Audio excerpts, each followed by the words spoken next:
Ouvintes da Rádio Domingo, sejam bem-vindos a mais uma emissão do Momento de Inspiração. Neste mês de fevereiro vamos aqui abordar um tema que tem a ver esta semana com o corpo e a mente e a condução disso através de uma rotina saudável. Está, como sempre, connosco a Maria do Céu, nem de outra maneira poderia ser, senão eu não me safava. Claro que sim. Claro e que vamos aqui falar de 9 dicas para mantermos esse bem-estar.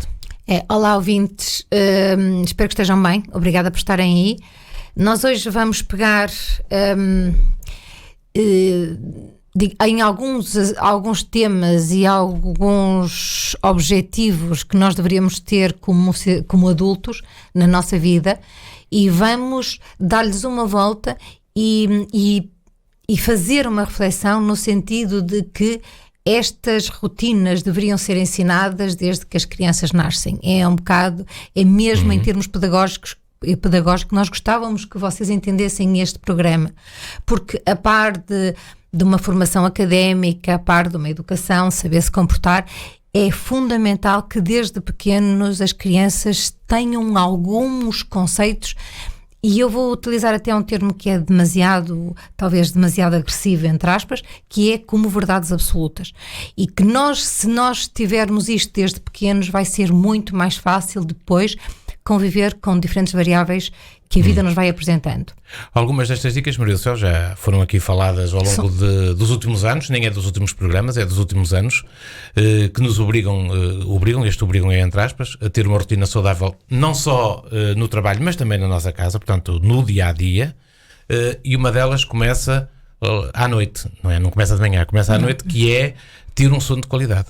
E eu acho que o sono de qualidade, apesar de ser um tema recorrente no nosso programa, é um tema que cada vez mais tem despertado por todo o lado interesse e cuidado em termos de pesquisa, em termos de trabalho e em termos de conciliar a medicina convencional com a medicina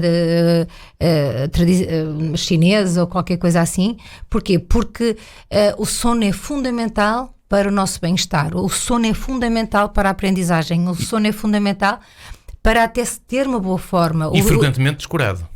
E é muito descurado, porque nós não percebemos, nós se quisermos ter uma vida saudável, nós temos que ter um sono, e mesmo que as pessoas digam que dormem bem 5, 4, o tempo que for, é muito importante o sono, é muito importante isto. Se nós formos recuar no tempo, acho que toda a gente se lembra de fazer umas cestas, é muito importante haver uns tempos em que nós possamos desligar a nossa mente, e para que todo o processo que nós temos no nosso corpo se desenrole da forma que nos sustente e que nos ajude a viver cada vez melhor. E para conseguir um bom sono, já agora, Maria do Céu, há certos rituais também que podemos seguir, certas normas, como por exemplo, desde a alimentação que fazemos ao fim do dia, até algumas práticas, como por exemplo pessoas que às vezes tomam banhos relaxantes antes de se deitar, porque isso induz de facto um sono mais tranquilo. E é preciso ter um cuidado com os sonos relaxantes. Por exemplo, um sonho que é supostamente relaxante, a mim exaspera-me e põe-me completamente nervosa e agitada, e por isso temos que também conhecer. Não é um sonho, é um sono. É um sono, é verdade, desculpem, mas é verdade, tomar um banho de imersão à noite para mim é um desespero, quer dizer, não me relaxa absolutamente nada, e por isso nós temos também a entender isso o nosso corpo. Cada caso, exatamente. Há certas práticas que têm que ser adaptadas a cada pessoa, mas há pessoas que de facto fazem isso. E nós também falamos também aqui já num programa sobre a aromaterapia, como podemos, por exemplo, usar alfazema para nos induzir a um estado maior de relaxamento. Também é fundamental o uso dos smartphones e até da televisão a partir de uma certa hora. E não se esqueçam que nós, desde pequeninos, que deveríamos ensinar às crianças, é importante uma rotina de sono, dormir e tentar ir para a cama todos os dias à mesma hora e acordar de manhã quase sem despertador. Até que isso influi os ciclos de sono, não é? É verdade. E eu acho que se nós de pequeninos começarmos a educar os nossos filhos nesta rotina, e nós próprios dermos o exemplo de uma rotina em termos de sono, acreditem que os vossos filhos vão ser muito mais saudáveis. Este programa é mesmo, então, em termos de orientações pedagógicas, se vocês têm alguma dúvida, há muito por onde pesquisar, e acreditem que nós estamos a fazer este programa é porque faz todo sentido no momento atual. E estamos a dar esse enfoque também, como fizemos aqui há uns programas atrás, no processo educativo da criança, porque Sim. habituada desde nova precisamente a isto, que é haver práticas de deitar cedo e também, no segundo ponto tem a ver com isso, acordar cedo. É verdade. Que é aquilo que eu faço todos os dias. Eu acordo cedo. É verdade. Tem que começar a deitar mais cedo. Não é? Claro, isto está muito interligado. Se nós acordarmos cedo, devemos ir para a cama mais cedo e para que não tenhamos aquele drama de ver que são horas de levantar e uma Mas pessoa há quer mais benefícios em um acordar bocadinho. cedo, não é? Há muitos benefícios em termos de acordar. Um dos benefícios maiores é que nós temos tempo para tudo. É que aqueles atrasos que são frequentes deixam de ser, porque vamos ter até tempo para literalmente empatar um bocadinho mais. Mas há pessoas que há alguns conceitos que indicam no sentido que devemos acordar por volta das 6 da manhã. Portanto, devemos ir para a cama antes das 10, ou às 10 ou mais tardar, e que devemos acordar. Tem a ver com o amanhecer e tem a ver com o entardecer, e que nós somos muito mais despertos, muito mais produtivos quando assim acontece, e eu acho que nós deveríamos dar também um bocado esse exemplo e ensinar também um bocado às crianças. Se nós formos para a cama mais cedo, dormimos 7 ou 8 horas a brincar, e por isso se nós começamos a educar também o nosso corpo para que assim seja, um dia que tínhamos uma insónia ou que tínhamos uma noite mal dormida não vai ter tanto impacto como se as coisas sejam sempre recorrentes e que tenhamos sempre esses problemas. Não se esqueçam que para dormir há pessoas que têm algumas dificuldades. Há agora a melatonina que se pode comprar em qualquer lado quase, é um bom indutor de sono, e eu acho que se por acaso tem esses problemas não há nada como consultar o médico e nunca fazer porque vem, é sempre importante ter uma sugestão de algum profissional da saúde. E já agora esta boa prática de deitar cedo e sair erguer, como diz o povo, não deve ser quebrada inclusivamente aos fins de semana. Não, lá está, que são as rotinas. Pronto, isto é giro. É que há a ideia que ao fim de semana posso ficar mais um bocadinho, mas isso quebra de facto o procedimento, não é? E isto é engraçado quando nós acordamos. Eu por acaso tenho um bocado essa tendência, eu detesto ouvir o despertador e acordo sempre antes do despertador para o desligar antes dele tocar, porque não gosto de ouvir.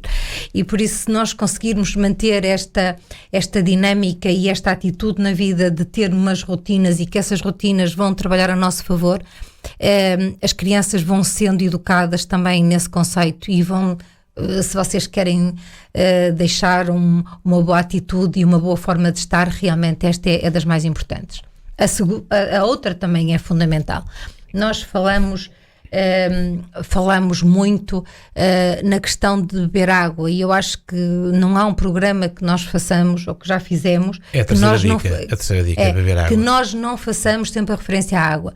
80% do nosso corpo, como vocês sabem, é constituído por água. A água é fundamental para que todas as funções do organismo tenham o seu equilíbrio, tenham a sua harmonia em termos do seu funcionamento, e nós pensamos que beber água é o café ou que é o chá. Não é verdade, nós temos que beber água mesmo, água. Até que tem influência no funcionamento geral do organismo, desde o funcionamento do intestino até a eliminação de toxinas e etc. E não está só presente no chá, no café e na própria alimentação. Tem que se beber água extra. Tem que se beber. Sim. E toda a sopa, o café, o chá, tudo, são extras, por isso bebam 1,5 litro de água por dia, tentem dividir esse 1,5 litro pelo dia, pelas 8 horas do dia, porque é muito mais fácil, não é beber 4 copos de água e já está, não, bebam ao longo do dia. Não, um dos hábitos mais saudáveis defendidos pela medicina Ayurveda é realmente beber água morna em jejum, ou seja, é limpar o organismo, e acreditem, é mesmo, pessoas que têm problemas de intestinos e para a limpeza de toxinas é fundamental. Para as pessoas que fazem mais medicação é muito importante beber água. Para as pessoas que têm tensão alta é fundamental, porque realmente há um equilíbrio com a ingestão de água, mas não se esqueçam que beber água tem alguns fatores que nós devemos ter em conta, e um deles é, se nós fazemos mais ginástica, vamos ter muito mais cedo. Porquê? Porque suamos, transpiramos e realmente há mais eliminação. Portanto temos que beber mais. A temperatura ambiente também, quando é verão, nós temos muito mais cedo. Porquê? Porque há uma libertação também maior. A própria alimentação? a própria alimentação, o próprio metabolismo das pessoas. Há pessoas que têm um metabolismo em que precisam de beber muito mais água, e depois também tem a variável do peso que deve também ser considerada. Para as pessoas que fazem retenção de líquidos, é claro que há situações que que têm que se pedir orientação médica, mas tentem pôr um bocadinho de gengibre, pode ser em rodela, fresco, como quiserem, na água, e vocês vão ver que a eliminação da água é feita de uma forma muito mais natural. Beber água é importante, mas a eliminação da água também é fundamental. Exato. Se bebe muita água e se não se elimina, há aqui um problema. E deve-se beber em poucas porções ao longo do dia, precisamente para não ser eliminado automaticamente pelo organismo, não é? Sim, e depois também desculpem, beber água e depois uma pessoa até fica afrontada porque bebeu demasiado água, isso não é bom, e também não fica uma memória positiva no nosso organismo. Não se esqueçam que isto é um hábito que nós devemos ensinar às crianças, a par dos lanches, a par desde a creche, desde o jardim de infância e por aí fora. As crianças deveriam levar, e eu acho que deviam pensar nisto, levar sempre água para beberem ao longo do dia, e não é trazer para casa a água porque não se bebeu, é fomentar o hábito de beber água ao longo do dia. E eu acho que isto que é extraordinário. Criam logo esse bom hábito e ao mesmo tempo estão a beneficiar o próprio organismo desde muito cedo, não é? Por isso acho que quando a pessoa vai à escola e diz que as crianças têm que fazer isto ou têm que fazer lanches, acho que também deveriam orientar para beber realmente água, porque isto devia ajudar a todos. Depois temos a questão da atividade física, que também é muito importante para a saúde, benefícios ao nível da saúde, não é? Tudo, da saúde física, mental, emocional, daquilo que vocês quiserem. Eu acho que, e nós já falamos muitas vezes na questão Mas muita gente não faz atividade física, mesmo quando lhe é perguntado às vezes em consultas médicas, muitas pessoas referem que de facto não praticam qualquer atividade física. E isso vai desde uma simples caminhada até outra atividade mais elaborada, não é? Claro que sim, e eu acho que desde pequeninos que deveríamos, desde que as crianças são pequenas, que deveríamos ensinar a estar menos tempo sentado a ver televisão ou no sofá, e realmente fazer pequenos intervalos de uma saída até ao jardim, de uma voltinha pelo quarteirão, ir a uma padaria comprar pão, fazer estas coisas, porque se as crianças começarem a sentir que faz parte da sua rotina e que desde a vida, desde as neuras, desde tudo, mesmo até quando uma pessoa está a estudar, tudo é muito mais fácil quando nós fazemos paragens para nós conseguirmos também conciliar as coisas que nós temos. Se as crianças, a par de dormir, beber água, acordar cedo, se começarem a perceber que fazer desporto, fazer uma atividade física, isto é super, para as crianças é fácil. E há atividades físicas que não exigem propriamente é super divertido. Treino, por exemplo, um exercício de dança. Pessoas que gostam de frequentar aulas de dança estão a fazer exercício físico. Andar de skate, andar de patins, andar de bicicleta, não é preciso mudar de roupa. A fazer uma caminhada, ir até ao jardim, não é assim uma coisa tão exigente. Ir à padaria, fazer umas compras ou arranjar uma desculpa para fazer isso também não é assim tão exigente. E eu acho que a prática da atividade desportiva... Maria, e há um período de tempo para se fazer diariamente exercício físico, ou, para não se cair no exagero, não é? Não estar muitas horas seguidas ou muitos minutos seguidos a praticar. Eu acho que tem a ver com o equilíbrio da nossa própria vida. Nós hoje não vamos fazer 2 horas de qualquer coisa, porque amanhã não vamos conseguir acompanhar. Então o melhor é começar 20 minutos por dia, fazer uma caminhada de 20 minutos, e depois ir aumentando à medida que a pessoa tem possibilidade de o fazer, mas não como uma obrigação de ser, por exemplo, 1 hora todos os dias, porque 1 hora, só a pensar numa hora que tem que fazer, isto já é um bloqueio. Pequenas paragens ao longo do dia, e agora as crianças estão em casa a estudar, a maior parte delas, ou então porque não podem ir para as creches, para os jardins de infância, mesmo a chover, não há nada como vestir qualquer coisa, calçar alguma coisa que seja impermeável e fazer algumas coisas a pé. E também neste particular deve-se também incentivar as crianças à atividade física, não é? E nós já não estou a falar de uma atividade física muito mais regular, mas essas atividades, tipo aprender a nadar, tipo artes marciais, todas essas coisas que já existem. Sim, há também a questão de estar em casa. Eu acho que isto tem muito a ver com a questão da educação. Nós preocupámos muito em algumas coisas básicas que as crianças devem adquirir, mas não esta.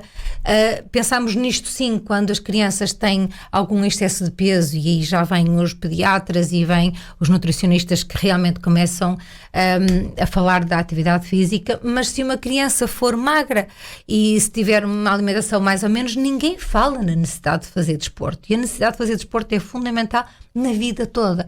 É fundamental para os músculos, para as articulações, para os ossos, para tudo, queridos ouvintes. E eu acho que se nós começarmos a educar nesse sentido, nós vamos ter pessoas menos sedentárias e muito mais saudáveis. E esse saudável significa que a mente, o corpo e toda a parte emocional acaba por ser muito mais equilibrada, sem haver estes exageros que muitas vezes nós temos. E não se esqueçam que sair um bocadinho de casa, estar um bocadinho no exterior, mesmo porque chove, é claro que chove, está sempre a chover e tem estado a chover muito, mas nós encontramos 5 minutos de não chuva em que nós podemos ir até fazer uma compra qualquer, tipo uma desculpa qualquer, para, digamos entre, assim, numa palavra menos exigente, esticar literalmente as pernas. E a permanência ao ar livre também é importante.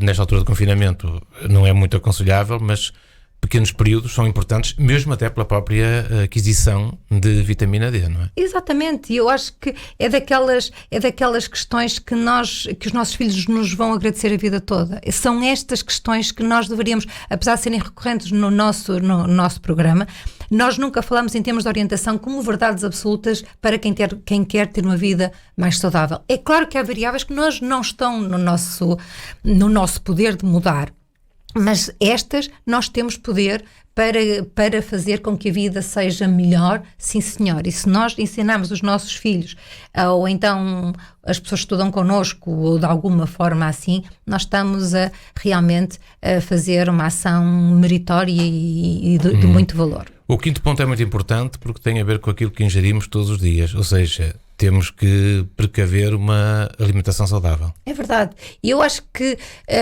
isto começa pelo pequeno almoço, começa pela forma como nós somos educados e tradicionalmente como comemos o pequeno almoço, e que pode ser controverso ou não, mas aquilo que nós ingerimos de forma... Há quem defenda que é a refeição mais importante do dia. E há outras pessoas que não, dizem que o pequeno almoço devia saltar por causa do jejum intermitente. Mas exatamente, isso quem praticar o jejum intermitente vai ter mesmo que saltar, não é? Sim. Mas isto em termos de crianças e em termos daquilo que se deve ensinar é que as crianças devem realmente, desde pequeninas, experimentar todas as comidas, experimentar principalmente os vegetais. E muitas vezes não é a primeira, não é a segunda que reagem mal, mas eu acho que nós devemos investir realmente numa procura de uma alimentação muito mais rica em vegetais, numa procura de uma qualidade e saber, por exemplo, em termos como é que os animais... E afastar delas os processados e os açúcares, os doces, que é muito do gosto das crianças e de alguns adultos também. E eu acho que nós não temos esse cuidado com a alimentação, à medida que as crianças, quando os bebés, são introduzidos os vegetais, e é claro que alguns reagem bem, outros reagem pior. Tem aqueles problemas com a sopa, não é? Não querem a sopa. É verdade, mas eu acho que isto tem a ver com a atitude, tem a ver com aquilo que nós queremos investir, o nosso tempo, o nosso sacrifício e o nosso empenho. Eu acho que a alimentação é aquilo que nos vai ou que nos tira a saúde. É muito mais fácil, e nós vemos os lanches da escola, e isto é mesmo para si, querido pai e mãe, é muito mais fácil comprar um bolo, ou comprar um croissant, ou comprar uma mariazinha para uma criança, para levar para a escola, e é muito mais difícil escolhermos um lanche que tenha menos teor de açúcar, mas que também seja saudável e que seja saboroso. Encontrar este equilíbrio com a criança não é fácil. E há quem defenda até que não devem ir acompanhados das crianças às compras, porque as crianças vão para os supermercados e para as pastelarias, veem as coisas e depois têm tendência a pedir, e é complicado, não é? Mas as crianças só pedem aquilo que já comeram ou que querem experimentar, por isso, e nem sempre isso acontece, por isso nós também temos que ver, as crianças deveriam também acompanhar os pais nessas compras e deviam perceber que há coisas que não se compram. Isso aí tem que haver um processo educativo por parte dos pais com as crianças, não é? Porque as crianças vão às prateleiras dos chupa-chupas, não é? Veem aquilo todo muito colorido e têm a tendência... eles detectam, claro. Não é infalível, mesmo que não tenham provado, eles vão detectar ali qualquer coisa que é interessante para eles, não é? Claro. E o processo educativo começa aí, porque muitas vezes assistimos, com certeza todos nós assistimos a isso, a certas birras das crianças em espaços de venda desses produtos. Quem é que não teve já? A quererem que os pais lhes comprem, não é? Isso é complicado, não é? Há pais que evitam de levar as crianças por causa disso, não é? Sim, mas isso acontece uma vez, mas não acontece sempre. Sim, exatamente. Isso também é uma isso questão. É um trabalho que os pais têm que fazer. Eu acho que nós às vezes ficamos incomodados, eu também já fiquei incomodada quando as minhas filhas eram pequenas, de algumas cenas que elas fizeram, mas também isso é um processo que acontece uma vez, mas não acontece sempre. É muito importante que as crianças também saibam o que significa o não. E que com a nossa atitude elas percebam que o não é não. E que nós também, elas têm que perceber que nós não vamos ao supermercado e não compramos tudo aquilo que está lá, porque não faz sentido nenhum. E é isto que se tem que explicar. Não faz sentido comprarmos as coisas que existem lá. Muito bem, Maria Céu. Avançando para as 3 últimas ou 4 últimas dicas, esta sexta é interessante porque tem a ver com o equilíbrio do bem-estar a outros níveis, que é reservar um tempo à família. Fazer programas com a família. Sim, porque isto também tem muito a ver com o contexto atual do Covid, porque, a meu ver... esta pandemia obrigou-nos a pensar um bocadinho as nossas prioridades e o que é importante. E levou-nos também para conviver mais com a família. É claro que isto suscitou problemas e talvez alguma necessidade de ajuste, porque realmente fomos obrigados a estar muito mais em casa e ter muito menos distrações fora porque estava tudo fechado. É estar com a família em casa, não tanto a ver programas no exterior, neste caso, não é? E eu acho que há muitas coisas que nós, e portanto, eu em casa foi assim, jogos de tabuleiro, que antigamente era aquilo que se fazia, e encontrar jogos em que todos possam participar e que de uma forma muito mais direta, que os pais possam também ter uma atitude muito mais pedagógica, falar um de cada vez, respeitar a decisão do outro, aceitar que se perde, porque às vezes há aquela necessidade de se ganhar sempre e não saber perder, aqueles reforços positivos que nós pais damos sempre, que os meninos são o máximo e que estão sempre a ganhar, e eles também têm que perceber que nós, se queremos ter pessoas a jogar connosco um determinado jogo, estar connosco, alguns têm que perder, e não é assim um drama essa questão de perder. E quando estamos em família, o importante é mesmo aquilo que nós ganhamos enquanto relação e enquanto amor incondicional que deve existir. O 7º ponto é o relaxamento, que neste caso acho que faz melhor à mente do que propriamente ao físico, não é? É verdade. Eu acho que o relaxamento tem muito a ver com um tempo de uma paragem de algo que nós estamos a fazer. Eu acho que as crianças podem estar na escola, mas ter, entre os períodos das aulas, ter 5 ou 10 minutos em que podem literalmente esticar as pernas ou podem fazer uma coisa, é muito importante, porque prepara já a mente e prepara já o físico para outra. Isto vai-me lembrar aquele programa que fizemos com as Power Naps, não é? As Power Naps são fundamentais em termos de restabelecer o equilíbrio. Sempre podemos, mas era bom. É verdade, mas nós podemos, desde que nós consigamos eliminar uma grande parte das nossas distrações. Os espanhóis fazem muito isso, eles podem. Sim, tem horários as siestas, não é? Mas relaxar é ouvir, isto às vezes é só 5 minutos, ouvir uma música, uma power nap é fundamental e tem um efeito regenerador. 5 minutos. Mais ou 15 minutos no máximo, mais do que esse tempo acaba por ser uma soneca grande. Isso já é dormir, já é dormir. Por isso é mesmo aquele desligar naquele momento. E depois acorda-se com outra vitalidade e com outra energia para fazer o que se tem que fazer. É muito importante ensinar estas paragens, pronto, eu já não peço muito, mas fazer tipo alongamentos é fundamental quando está muito tempo sentado. São formas de relaxar.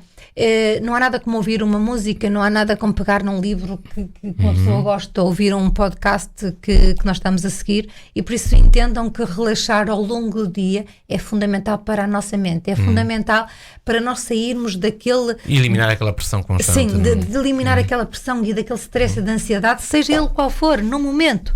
É tipo fechar uma porta e dizer, pronto, agora vou sair e volto já. Fecha-se a porta e depois volta-se e vem-se com outra energia, com outra capacidade de ver e até de resolver as coisas que se vão aparecendo. No 8º ponto temos aqui essa dicotomia entre o café e outras bebidas. Temos que diminuir a ingestão de cafeína. Temos que diminuir, quer dizer, grande parte das pessoas tem de facto uma dependência muito grande desse estimulante, não é? Acho que desde que as crianças são pequenas, que não deviam estar, que se devia alertar, ou principalmente os pais não deveriam ingerir de uma forma tão consistente tudo que é rico em cafeína. Estamos a falar do café, chá, que também tem muita cafeína, ou até de Coca-Cola, e por isso, ou de outras coisas assim que têm cafeína, porque isto vai ajudar a que as crianças, que se nós não temos em casa, queridos ouvintes, as crianças não vão pedir. Se nós não compramos, as crianças não vão ter o hábito. Por isso, é daquelas coisas que não faz bem nenhum. Então, porque é que nós vamos começar algo porque sabe bem temporariamente, mas sabemos que nos faz mal a curto e a longo prazo. Por isso, esta questão da cafeína, eu sei que há muitas correntes que dizem que um café por dia faz muito bem ao coração, há outras pessoas que dizem que a cafeína de todo faz sempre o problema muito não é mal. O café por dia, são os cafés por dia. São os cafés. Por isso, dentro daquilo que vocês têm como hábitos da vossa vida, vejam como é que a cafeína, e desde pequenos que não introduzam isso nas crianças. E eu, a par da cafeína, também introduzia aqui a questão dos açúcares, que neste momento está muito em moda. Muito bem, Maria Célia, estamos a chegar ao final. O último ponto, antes da música final do programa, o último ponto é o egoísmo, é olharmos para nós. Mas é um egoísmo diferente. Eu acho o egoísmo saudável. É o egoísmo saudável. Eu acho que devíamos ensinar as crianças a cuidar de si e a gostarem delas próprias desde pequenos. Isto tem muito a ver Isso pode começar logo com aquele ponto há bocado, com o relaxamento, não é? Com o relaxamento, tem muito a ver também com o cuidado de si próprios. E se uma pessoa está aborrecida, perceber porque está aborrecida e ajudar-nos a perceber. Este cuidado de si tem a ver com a parte física, mental, espiritual, emocional, com este cuidado. Quando as crianças estão com uma birra, dar o tempo e depois tentar desconstruir essa birra que aconteceu, e é importante que percebam que este cuidado acaba por ser o mais importante para a construção de uma autoestima, de autovalor, que vão ser, que para mim são a pedra basilar dos adultos mais conscientes, mais responsáveis e com uma atitude mais humana. Por isto, este cuidado de si não é de uma forma egoísta, mas é só prestigiarmos e honrarmos aquilo que nós somos e aquilo que nós temos, que é o nosso corpo. Se seguirmos estas 9 dicas, a nossa vida será muito melhor, haverá muito mais bem-estar. E não só, se nós conseguirmos ensinar aos mais pequenos que, digamos, estes hábitos como verdades absolutas, os adultos da amanhã de certeza que vão ser muito mais saudáveis. E o tema da música que fecha o programa também tem a ver com isto. Também tem a ver, cada qual vai, digamos assim, seguir o seu caminho. Pronto, e quem é que interpreta esse Go Your Own Way? É uma versão das Wilson Phillips, que eu acho que era a versão original. Sim. Isto é uma senhora chamada Lissy, que vai cantar Go Your Own Way. Ou seja, cada um vai no seu caminho. Exatamente. Mas se nós soubermos um caminho como é que ele é e como é que nós podemos passar as pedras, é muito mais fácil. Muito bem, ouvintes, muito obrigado. Maria do Céu, voltamos 2 a 8 dias novamente para mais uma emissão aqui na antena da Rádio Alto Minho e depois também na página da rádio e nas redes sociais. Fiquem bem, cuidem-se, regressem connosco dentro de 8 dias. Obrigada.